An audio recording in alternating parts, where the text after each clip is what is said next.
আমরা দোয়া করি আল্লাহ পাক আমাদের সবাইকে রমজান মাস পর্যন্ত পৌঁছে দিন এবং রমজান মাসে বেশি বেশি আমল করার তৌফিক এনায়েত করুন, আমিন। রমজান সম্পর্কে এই জন্য কথা বললাম যে রাসূল সাল্লাল্লাহু আলাইহি ওয়াসাল্লাম একটা হাদিসের মধ্যে বলেছেন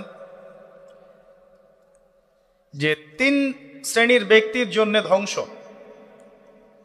তিন শ্রেণীর ব্যক্তির জন্য ধ্বংস, লাআনত বা অভিশাপ।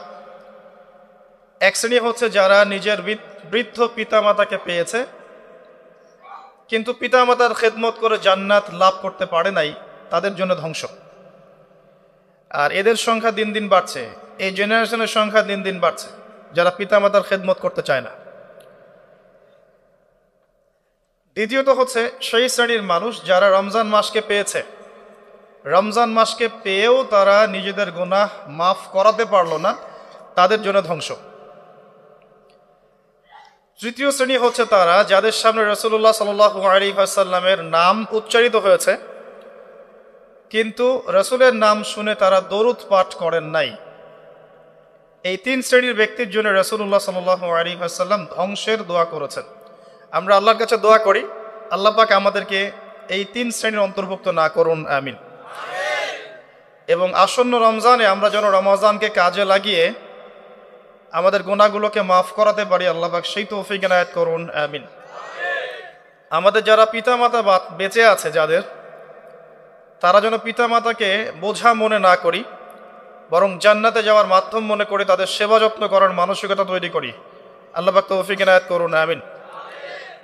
এবং রাসূলুল্লাহ সাল্লাল্লাহু আলাইহি ওয়াসাল্লামের নাম শুনলেই কমপক্ষে সাল্লাল্লাহু আলাইহি ওয়াসাল্লাম এই কথাটা বলার অভ্যাস গড়ে তুলি, আল্লাহ কবুল করুন, আমিন। রমজানকে কাজে লাগানোর জন্যে আগে থেকেই প্রস্তুতির প্রয়োজন আছে। যে ব্যক্তি নামাজ পড়ে না 5 ওয়াক্ত, রমজানের প্রথম দিনেই সে 5 ওয়াক্ত নামাজি হয়ে যাবে, এটা কিন্তু ডিফিকাল্ট। এই জন্য এখন থেকেই নামাজের চর্চা করতে হবে। রমজানে কয়েকটা কাজ খুব বেশি বেশি গুরুত্ব দিয়ে করবেন। 1 নাম্বার, জামাতের সাথে 5 ওয়াক্ত সালাত পারা যাবে ইনশাআল্লাহ। 2 নাম্বার, নিজের মালের যাকাত দিয়ে দিবেন। এটা কি ব্যবসায়িক সমিতির উদ্যোগে প্রোগ্রাম? নিজেদের মালের যাকাত হিসাব করে মুফতি সাহেবদের কাছে যাবেন, কওমি উলামায়ে কেরামের কাছে যেতে পারেন, গিয়ে যাকাতের আপনার নিসাব হিসাব করে নেবেন যে আপনার কতটুকু যাকাত এসেছে। এবং এটা দেওয়ার সবচেয়ে উত্তম সময় হচ্ছে রমাদান মাস। যাকাতগুলো দিয়ে দিবেন, আল্লাহ পাক তৌফিক দান করুন।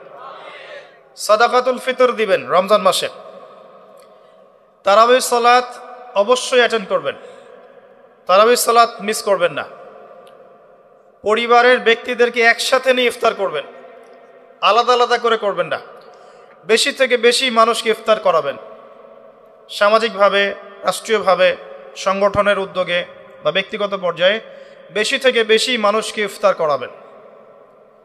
এবং কোরআনুল কারীমকে বেশি সময় দিবেন।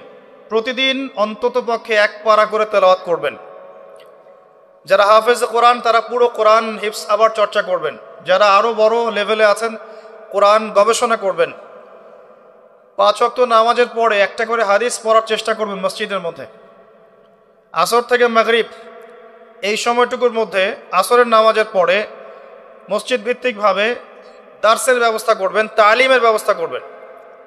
30 দিন 30টা আলাদা আলাদা টপিকে কথা হবে, জনগণ জানতে পারবে। পারা যাবে?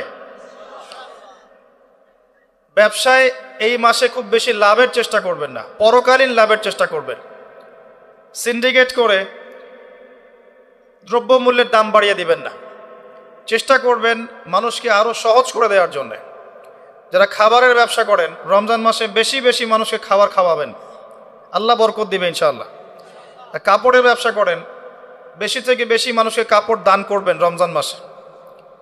রমজানে মুসলিমদের নিত্য প্রয়োজনীয় যে দ্রব্যগুলো আছে এগুলো যারা বিক্রি করেন তাদের প্রতি অনুরোধ থাকবে যে কৃত্রিম সংকট সৃষ্টি করে দাম বাড়াবেন না, বরং মানুষের জন্য সহজ করে দিবেন। আল্লাহ আপনার রিজিকে বরকত দেবে ইনশাআল্লাহ।